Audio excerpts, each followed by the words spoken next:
Could the Boston Bruins actually pull off a deal with the Vancouver Canucks for either JT Miller or Elias Pettersson?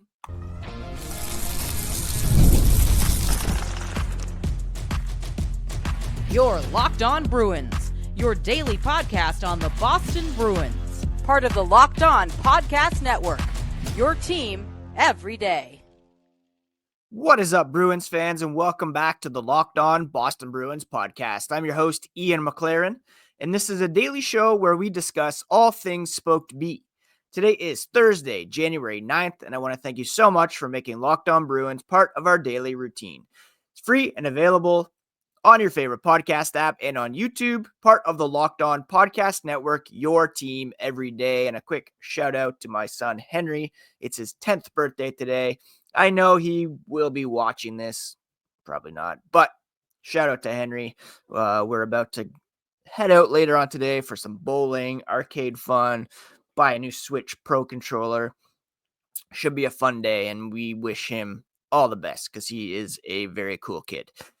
All right, on today's episode, we're going to discuss these reports, rumors surrounding the Boston Bruins and the Vancouver Canucks.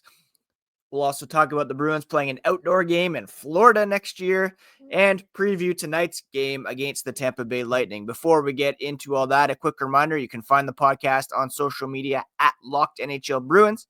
You can find me, my hockey thoughts, dad jokes at Ian C. McLaren. If you are new to the podcast, I am a lifelong Boston Bruins fan since I was my son's age. Around 10 years old is when I really first started getting into the Boston Bruins, when they went to the Stanley Cup final against the New York Edmonton Oilers. I've been hosting this podcast since 2019. Before that, I was a full-time hockey news writer for The Score. And I've been covering this team for various outlets since 2004 or 2005, really, when the Bruins traded Joe Thornton to the San Jose Sharks. That was my first foray into Bruins blogging.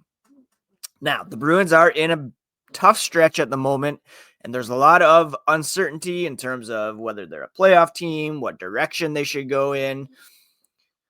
Any talk of kind of rebuilding is offset by the fact that they just invested quite heavily into two players this past offseason and have a core of Jeremy Swayman, Charlie McAvoy, David Pastrnak to build around. Three very high-end players at their positions that any team would love to have.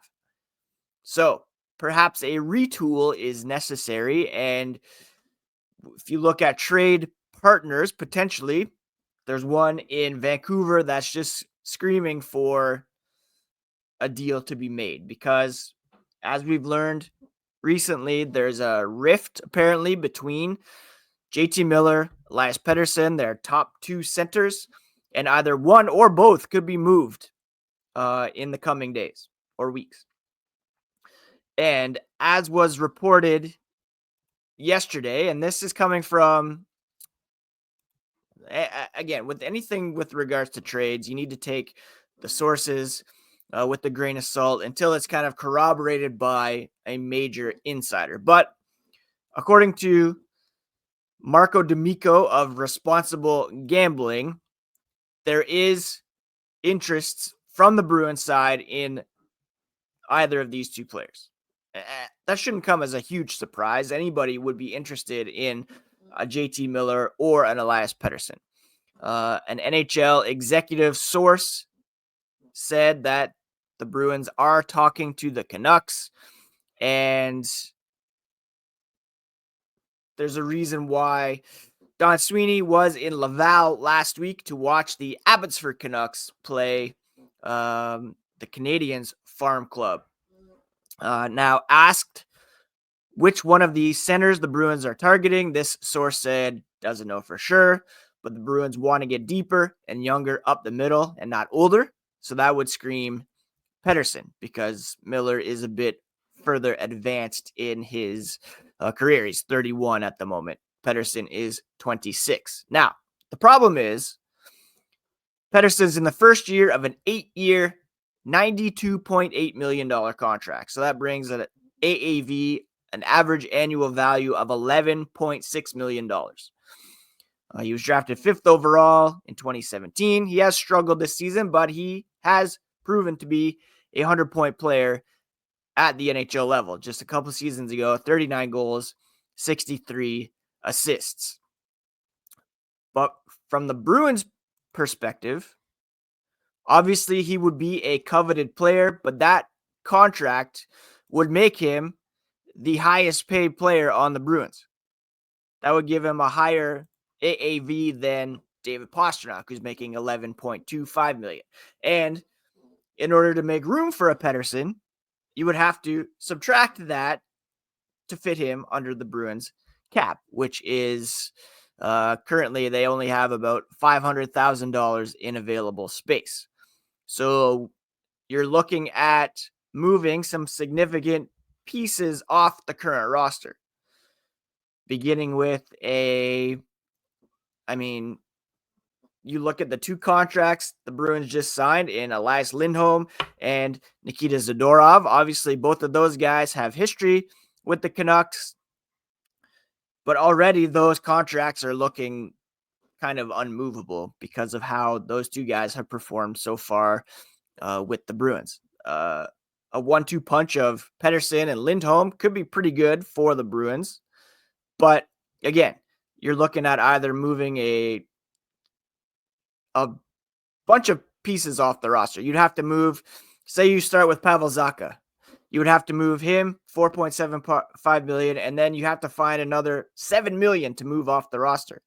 So you're looking at Zacha, maybe Hampus Lindholm, and still you would have to make some room. Or you look at, say you start with Trent Frederick, who's a UFA, or a Morgan Geekie. That's still leaving like $9 million in a cap space that you have to free up. So you would have to move Frederick, Zacha, and Carlo, Frederick, Zacha, Lindholm. And that might not even get it done because the Canucks probably want to get younger as well. So you probably have to throw in a first-round draft pick or a Mason Lohrei or a Matt Patra into the mix. So you can see how it would get pretty difficult and complicated. And that's not even taking into account whether or not any of those players would even appeal to the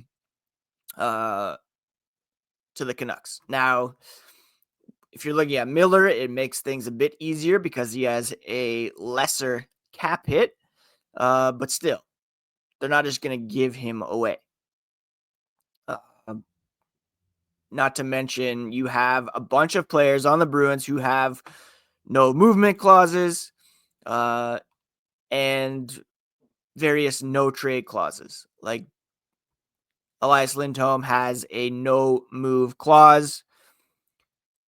Brad Marchand with a no move clause. No trade clause kicking in. Charlie Coyle has some protection.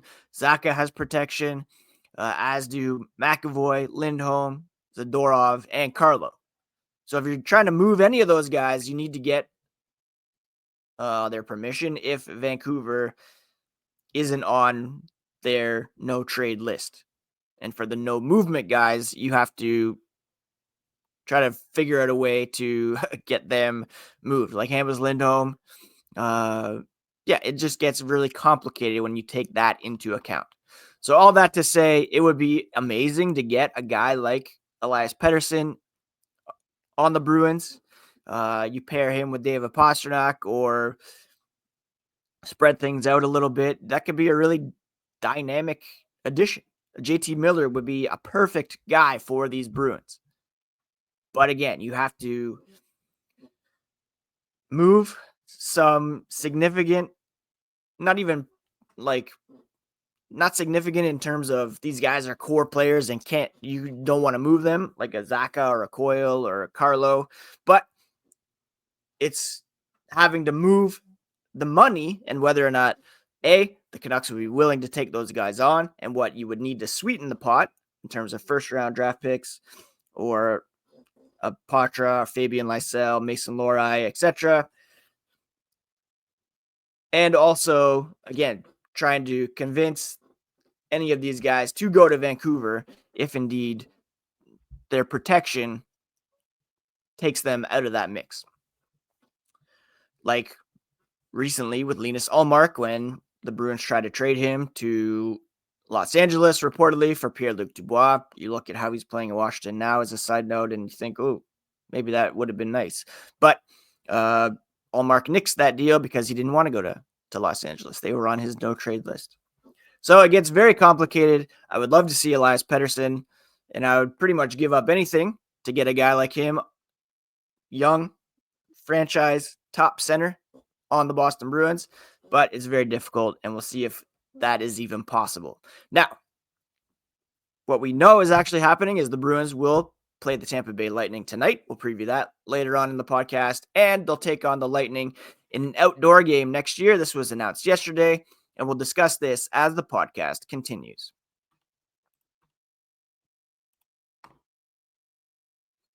Now, outdoor games, concerts, comedy, theater near you, it's all available on the Game Time app.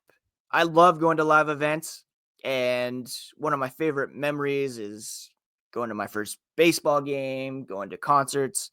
The energy, excitement, it's just unforgettable. And Game Time has made it even easier to get tickets for your favorite events with a new feature called Game Time Picks. This feature filters out the fluff to show you only incredible deals on great seats, so you don't have to waste time searching through thousands of tickets. I love the view from your seat, so you know exactly what to expect when you arrive at the venue. Plus, the app's all-in pricing shows the total cost up front with no surprise fees at checkout. Take the guesswork out of buying tickets with Game Time. Download the Game Time app, create an account, and use code LOCKEDONNHL for $20 off your first purchase. Terms do apply, but again, create an account and redeem code LOCKEDONNHL for $20 off. Download Game Time today, because what time is it? It's game time. On Wednesday, it was announced that the Boston Bruins would be participating in an outdoor game in 2026, taking on the Tampa Bay Lightning in a Stadium Series event at Raymond James Stadium. This will mark the Bruins' 6th NHL regular season outdoor game, their first Stadium Series appearance. Of course, there's the Winter Classic, the feature event that will be played between the New York Rangers and the Florida Panthers earlier in 2026. The Bruins will take on or play in this Stadium Series game. They have played 5 previous outdoor games. They're 4-1. It's tied for 4th in outdoor games played, that record. Their most recent matchup, they beat the Penguins 2-1 in the 2023 Winter Classic. They've also played in 4 other Winter Classics, as well as an NHL outdoors game at Lake Tahoe, which was probably my favorite of the outdoor events that they have participated in.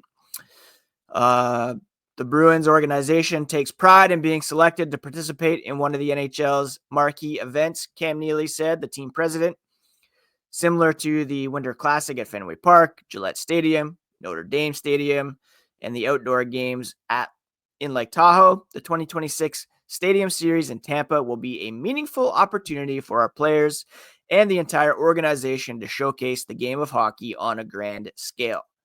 All of us at the Bruins, Neely said, as well as the passionate fan base, are excited for what will be an incredible experience at Raymond James Stadium next February 1st. Now, Raymond James Stadium, of course, is proud home of the Tampa Bay Buccaneers. It's a multi-purpose stadium, and they also host the University of South Florida Bulls college football program. It's got a capacity of 75,000, and not the most iconic stadium out there, but still cool to be playing outdoors in the Tampa area.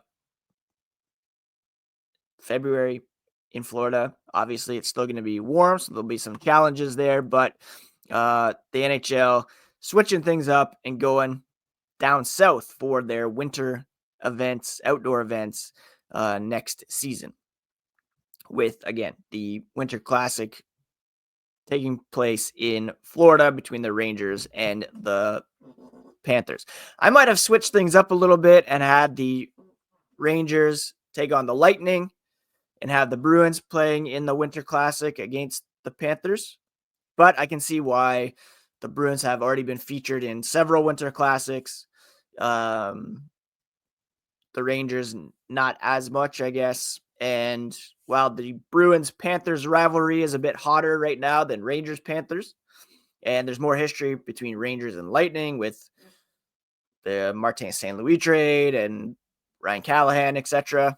They decided to go with this just to give the Rangers that feature spot in the Winter Classic and to not put the Bruins once again in that game. Like I said, the Bruins have played in 5 previous outdoor games, beginning with the 2010 Winter Classic at Fenway Park, where they beat the Flyers 2-1 in overtime.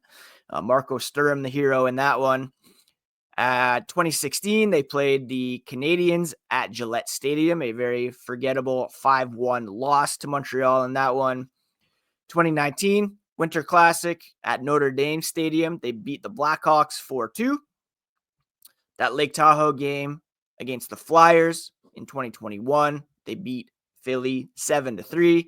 And then in 2023, Winter Classic, Fenway Park, they beat the Penguins 7-1. So they've hosted most of these games. 3 of them anyways. Fenway Park, Gillette Stadium.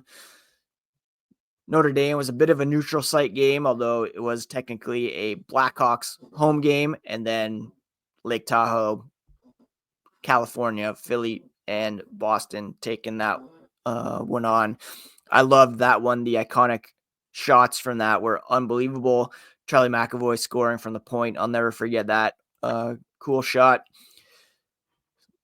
We'll see if this is as iconic. I doubt it, but we'll get a preview of this game tonight as the Boston Bruins visit the Tampa Bay Lightning, and we'll take a look at this matchup and its implications here as the podcast continues. From big upsets to game-winning drives, the NFL playoffs are better with FanDuel. And right now, new customers can bet $5 and get $200 in bonus bets guaranteed. That's $200 in bonus bets, win or lose. The FanDuel app gives you everything you need for live bets, same-game parlays, and so much more. It's not just for the NFL either. You can get in on the action tonight with the Bruins Lightning game. The over-under is set at 5.5. So put $5 down and you'll get that $200 in bonus bets, win or lose on that $5 bet. Just visit FanDuel.com to join today and get started with $200 in bonus bets. That's FanDuel.com. Make this playoff season unforgettable with FanDuel, an official sportsbook partner of the NFL.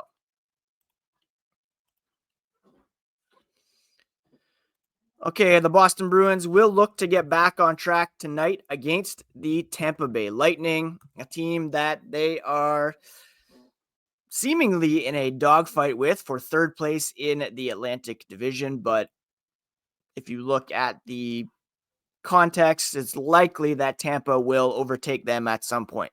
Right now, the Bruins are 1 point up on Tampa for third place, but the Lightning have 5 games in hand. That's 10 available points, and the likelihood of them accumulating points in order to pass the Bruins is pretty high. Even though they're 4-5-1 over they're 5-5-0 over their last 10. They're coming off a win over the Carolina Hurricanes, and they will likely, figure things out because they are a very, very talented team. Now the Bruins are coming into this one ice cold. They've lost 5 in a row. They've picked up 1 point over that stretch, an overtime loss to the New York Islanders. They've won 1 game in their past 7 since the holiday break. and they're 3-5-2 over their last 10 games overall. And it's going to be very challenging to break that against a Lightning team. That is the top scoring team in the NHL. They rank first with a 3.68 goals for per game average. The Bruins, on the other hand, are at 29th. They're averaging only 2.58 goals per game. So that's a full goal less on average than the Lightning. The Lightning are pretty good defensively as well. They're 10th ranked, allowing only 2.79 goals per game. The Bruins are allowing 3.14. So if you add that all up, it doesn't bode well for the Bruins. Not to mention, the Lightning have the league's 4th ranked power play, 26.5% success rate. They also have the NHL's 10th ranked penalty kill, 82.4%, whereas the Bruins power play is 31st in the NHL, and their penalty kill is currently 25th. The Lightning, of course, have an all-world goaltender in Andrei Vasilevsky, who's playing at a very high level, .915 save percentage this year, 17-12-1 record. The Bruins, Jeremy Swayman, 13-14-3 with an .893 save percentage. The Lightning are led in scoring by Nikita Kucherov, who's got 56 points this season. Braden Point, 46 points. Brandon Hagel even has 43 points. All three of those guys with more points than David Pastrnak, who leads the way for the Bruins with 42 points. Brandon Hagel has more points than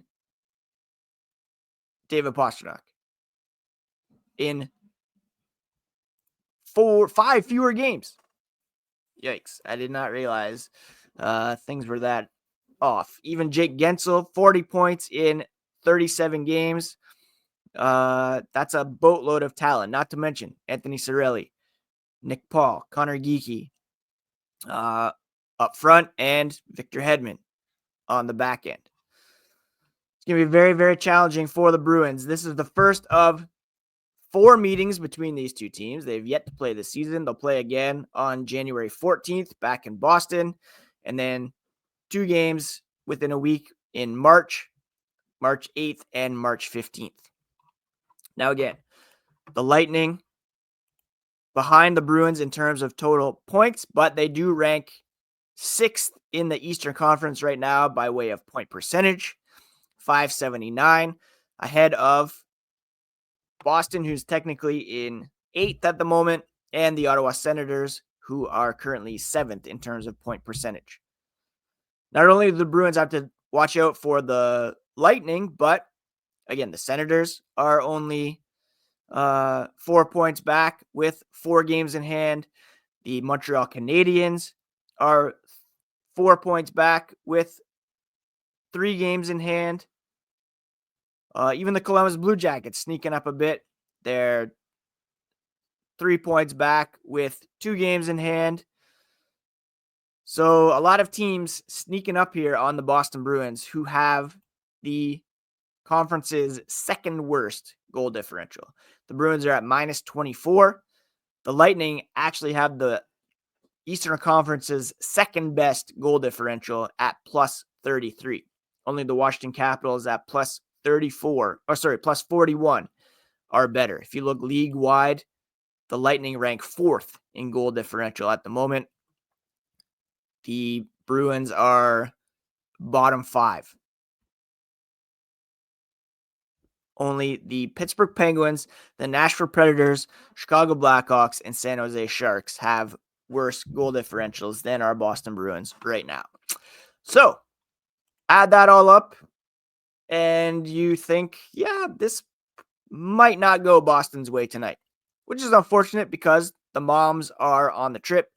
The Bruins moms accompanying their sons to Florida for the 2-game road trip in Tampa and into Florida or into Miami. Could be a disappointing watch for those parents, for the moms. And the thing is also, that's why they didn't really make any changes to the lineup, perhaps ahead of this road trip because the moms were already in Boston and accompanying them. It would have been tough to send a guy down or call a guy up without having mom already on board for this trip. So that could be a real reason why they did not make any changes ahead of these couple of games. All right, so that's what you need to know today with regards to our Boston Bruins. Again, the Canucks trade talk, take it with a grain of salt until we kind of hear from a trusted insider. I have no doubt that the Bruins would be interested in one of those two guys, but at the same time, it'd be very, very difficult to pull off that kind of a deal because of the pieces that have to go the other way, the cap space that needs to be made, etc. Bruins Lightning tonight. We'll be back tomorrow to recap that game, to preview Saturday's game against the Florida Panthers, and to bring you all the latest on the black and gold, because that's what we do here on the Locked On Boston Bruins podcast. Check out the Locked On NHL Fantasy podcast next. All the latest from Steal and Flip to bring you some expertise on how to get the edge in your league this week. And it's all part of the Locked On Podcast Network, your favorite team every single day. Take care of yourselves, friends. Take care of each other. We'll talk to you again here tomorrow on the next episode of Locked On Boston Bruins.